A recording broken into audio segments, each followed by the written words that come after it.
What to next from the Golden State Valkyries after WNBA expansion draft?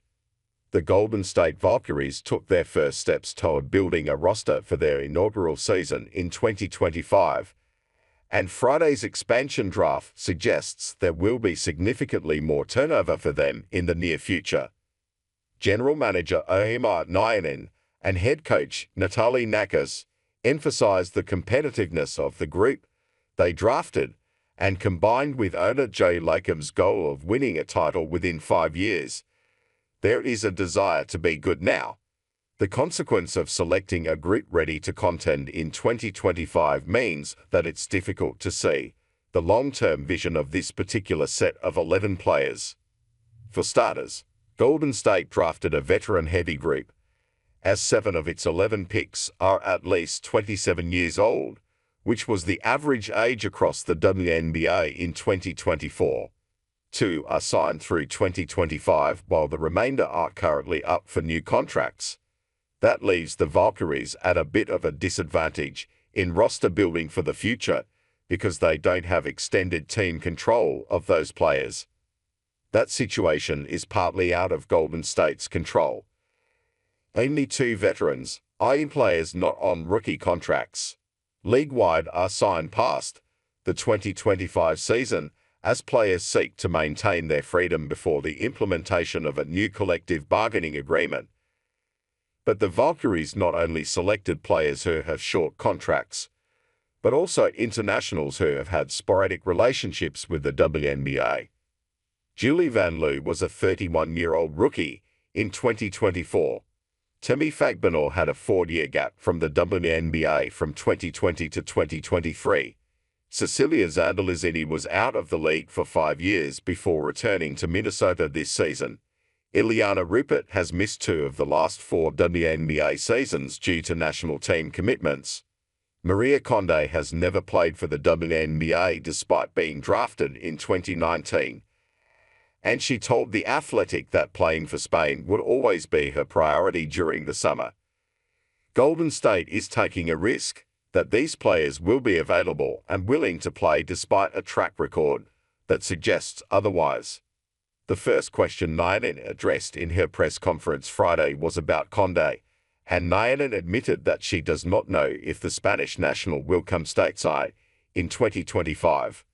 Conversations are necessary with her, Carla Late, and the aforementioned European players, especially since Eurobasket starts on August 27, 2025, and lasts through the end of the WNBA regular season.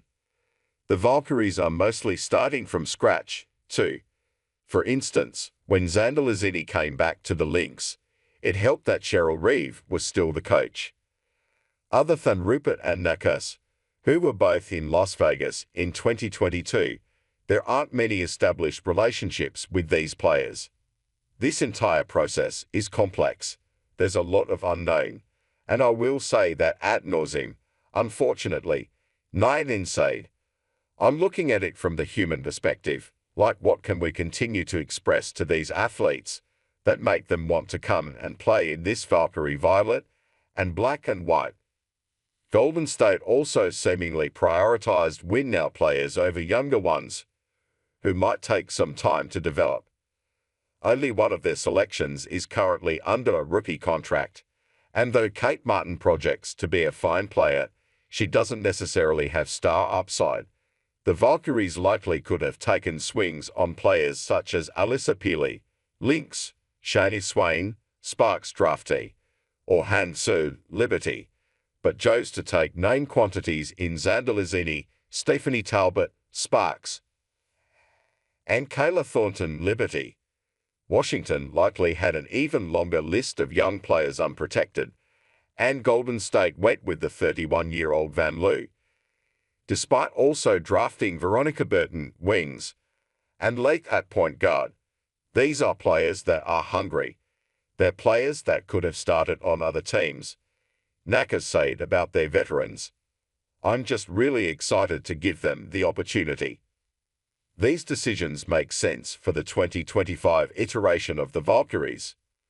Establishing a culture of competitiveness right away might be the most prudent move for an expansion team. Win now, develop a reputation, and become an attractive free agent destination. Golden State's expansion selections are also high-character veterans who could be valuable recruiting tools during the offseason. The Valkyries also aren't bound to keep any of these players.